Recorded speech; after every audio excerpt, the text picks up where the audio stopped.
নিরামিষ দিনে এই রকম একটা থোড়ের রেসিপি হলে অন্য আর কিছুর দরকারই হয় না। সম্পূর্ণ নিরামিষ একটা থোড়ের রেসিপি আজ আমি করে দেখাবো। নমস্কার বন্ধুরা, বনমালী কুকিংয়ের নতুন একটা ভিডিওতে সকলকে স্বাগত। যারা সবসময় রান্না করেন তারা তো নানা রকম আইটেম জানেনই, থোড়েরও নানা রকম আইটেম তাদের জানা। আমি আজ তাদের জন্যেই দেখাবো যারা থোড় খেতে ভালোবাসেন কিন্তু অনেক সময় কাটার ভয়ে বা রান্না এখনও তেমনভাবে করে উঠতে পারে না, সেই সব ছেলেমেয়েরা যারা নতুন রান্না শিখছে তাদেরকে দেখালাম কিভাবে থোড় কত সহজভাবে ছুরির সাহায্যেই কেটে নেওয়া যায়। আর বটির সাহায্যে তো থোড় খুব ভালোভাবেই কাটা যায়, কিন্তু এখনকার ছেলেমেয়েরা ছুরিতে অভ্যস্ত, ছুরির সাহায্যেও এই সকল মুশকিল আসান করা যায় এবং অতি সুস্বাদু থোড়কেও খাওয়া যায়, এরকমভাবে রান্না করে খাওয়া যায়। আমি এক টুকরো থোড় নিয়েছি, সেটা খুবই ভালো থোড়। এই রকম যখন থোড় খুব সাদা হবে তখন বুঝতে হবে যে সে থোড় খুব ভালো। সাধারণত বীজ কলার থোড়গুলোই ভালো হয়, নরম হয়। এইভাবে আঁশ ছাড়িয়ে তারপরে এরকম পাতলা পাতলা করে টুকরো করে আঙুলের মধ্যে তার আঁশগুলোকে জড়িয়ে নিয়ে প্রথমে এরকম টুকরো করে নিতে হবে, পরে সেটা কুচিয়ে নিতে হবে। এই আমি যে থোড়টা নিয়েছি তার মধ্যে তেমন আঁশ নেই, দেখতেই পাচ্ছেন এর মধ্যে আঁশ পরিমাণ খুব কম, খুব ভালো থোড়, নরমও। আমি এগুলো এরকম করে গোল গোল করে কেটে নিলাম। এবার আঙুলের মধ্যে যে আঁশ একটু জড়িয়েছে সেটা ফেলে দিলাম। এবার এইটাকে এরকম করে মিহি করে কেটে নেব। এই রকমভাবে থোড়, বাঁধাকপি এগুলো কাটা যায়, লাউ এগুলো এখন কেটে নেওয়া যায়। আমি থোড়টা এরকমভাবে পুরো থোড়টাই কেটে নেব। আর থোড়টা কাটার পরে একটা পাত্রে আমি একটু জলের মধ্যে হলুদ নিয়ে নিলাম এবং কুচিয়ে কুচিয়ে এই হলুদ জলে প্রথম নিয়ে নেব, তাতে থোড়টা কালো হবে না। আর পুরো থোড়টাই কেটে এরম হলুদ জলে ভিজিয়ে নিয়ে পরে ভালো করে ধুয়ে নেব। থোড়টা আমি এইভাবে পুরো থোড়টাই কেটে নেব। আর এই থোড়ে দেব আমি দুটো ছোট ছোট আলু, এরকমভাবে ছোট ছোট টুকরো করে নেব। এবার আমি কড়াইতে একটু জল বসিয়ে দেব। সেই জলের মধ্যে যে থোড় কেটে রেখেছি সেটা ভালো করে ধুয়ে নিয়ে একটু সেদ্ধ করতে বসাবো। এই 5-6 মিনিট একটু ফুটিয়ে নিলেই হয়ে যাবে। আমি থোড়টা জলের মধ্যে দিয়ে দিলাম। আমি আরও একটু জল দেবো, আমার জলটা কম হয়ে গেছে। আরও একটু জল দিয়ে দেবো। এইবার এটা একটু ঢেকে মাঝারি আছে 5-6 মিনিট এটা সেদ্ধ হতে দেব।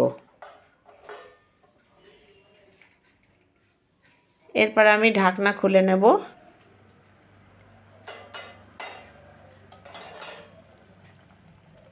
আমার থোড়টা হয়ে গেছে, সেদ্ধ করা হয়ে গেছে। এর থেকে বেশি সেদ্ধ করলে আর খেতে সেটা ভালো হবে না। এই দেখুন কি সুন্দরভাবে নরম হয়ে গেছে।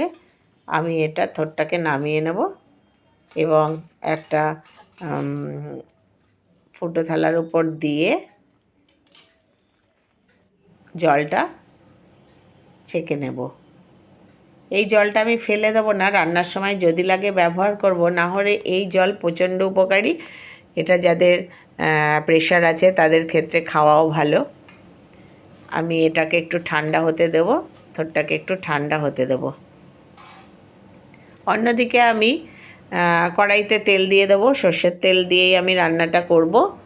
আন্দাজ মতো সর্ষের তেল দিয়ে দেব, দিয়ে এক মুঠো ওই চিনেবাদাম একটু ভেজে তুলে রাখবো। এই বাদাম ভেজে এই থোড়ের রেসিপিতে ব্যবহার করলে খুব খেতে টেস্টি হয়। বাদাম আবার বেশি ভাজলে তেতো হয়ে যাবে। আমি ভেজে তুলে রাখলাম। আপনারা খোসাসহ বাদামও ভাজতে পারেন। আমি এখানে খোসা ছাড়া বাদাম ভাজলাম। এবার ওই তেলের মধ্যে একটা তেজপাতাকে 2 টুকরো করে দিলাম, একটা শুকনো লঙ্কা দিলাম, আর দিলাম 1/4 চামচ জিরে। গোটা জিরে। এই ফোড়নটা একটু ভাজা মতো হলে তাতে যে আলুগুলো আমি টুকরো করে নিয়েছি, ছোটো সাইজের দুটো আলু, সেই আলুগুলো দিয়ে দেব এবং তাতে আন্দাজ মতো দিয়ে দেব লবণ আর দিয়ে দেব একটু হলুদ। আমি থোড় সেদ্ধ করার সময় নুন ব্যবহার করিনি, এইখানে আমি নুন ব্যবহার করলাম। এরপরে যখন রান্না করার সময় যদি লাগে তখন আর সামান্য নুন আমি দেব। আর এই গোটা জিরে 1 চামচ আর 1 ইঞ্চি আদা মতো এটা আমি বেটে নেব। থোড়টা আমার অনেকটা একটু ঠান্ডা হয়েছে। এবার আমি একটা এরকম হাতা দিয়ে সেটার পেছন দিয়ে এরকমভাবে চিপে দিলেই সেটা অনেকটা ভেঙে যাবে এবং নরম হয়ে যাবে। এদিকে আমার আলুও অনেকটা ভাজা হয়ে গেছে আর জিরে আদা বাটাটা 2 চামচ মতো হয়েছে, সেটা আমি দিয়ে দিলাম 4টে কাঁচা লঙ্কা। এবার মশলাটা ভালো করে তেলের মধ্যে নেড়ে নেব। নেড়ে আমি 1 মুঠো কোড়ানো নারকেল এই রান্নায় ব্যবহার করব। এই নারকেল দিলে এর টেস্ট খুব দ্বিগুণ বেড়ে যায়। যে কোনো রান্নাতে একটু নারকেল ব্যবহার করলে তার স্বাদ অনেকটা বেড়ে যায়, যেসব রেসিপিতে নারকেল চলে। এবার থোড়টা আমি এই ভাজা আলুর মধ্যে দিয়ে মিশিয়ে নেব। সেদ্ধ করা থোড়টা আমি দিয়ে দিলাম। এইবার এই সকল জিনিসের সাথে থোড়টাকে ভালো করে প্রথমে একটু মিশিয়ে দেব। খুব নেড়ে চেড়ে ভালো করে এগুলো মেশাতে হবে। যত নেড়ে নেড়ে ঘেটে এটা রান্না করা হবে, থোড় মোচা এইসব রেসিপি তত খেতে ভালো হবে। এবার সেই মশলা ধোয়া বাটিটা আমি একটুখানি জল দিয়ে দিলাম। এবার একটু ঢেকে দেব। 5 মিনিট মতো ঢেকে সব কিছুর সাথে থোড়টাকে মিশতে দেব। 5 মিনিট পরে আমি তুলে নিয়ে আবার নেড়ে দেব। এবার গ্যাসটা মাঝারি আঁচে রেখে আমাকে থোড়টা নেড়ে নেড়েই ভালোভাবে করতে হবে। যত থোড় মজে যাবে, একসাথে হয়ে লেগে আসবে, তত থোড় সঠিকভাবে রান্না হবে। এরকমভাবে এবার নেড়ে নেড়ে এটা করতে হবে। এখন আমি দিয়ে দিলাম সেই ভাজা বাদাম আর 1/2 চামচ মতো চিনি, আর দিয়ে দিলাম একটু গরম মশলা গুঁড়ো। এবার ভালোভাবে মিশিয়ে নেব। আমার থোড় মোটামুটি হয়েই এসছে। আমার আজকের এই রেসিপি যদি আপনাদের ভালো লাগে তাহলে প্লিজ লাইক, কমেন্ট, শেয়ার করবেন, সাবস্ক্রাইব করে আমার পাশে থাকবেন। আর সকলের সুস্থতা কামনা করে আজকের রেসিপি আমার এখানেই শেষ।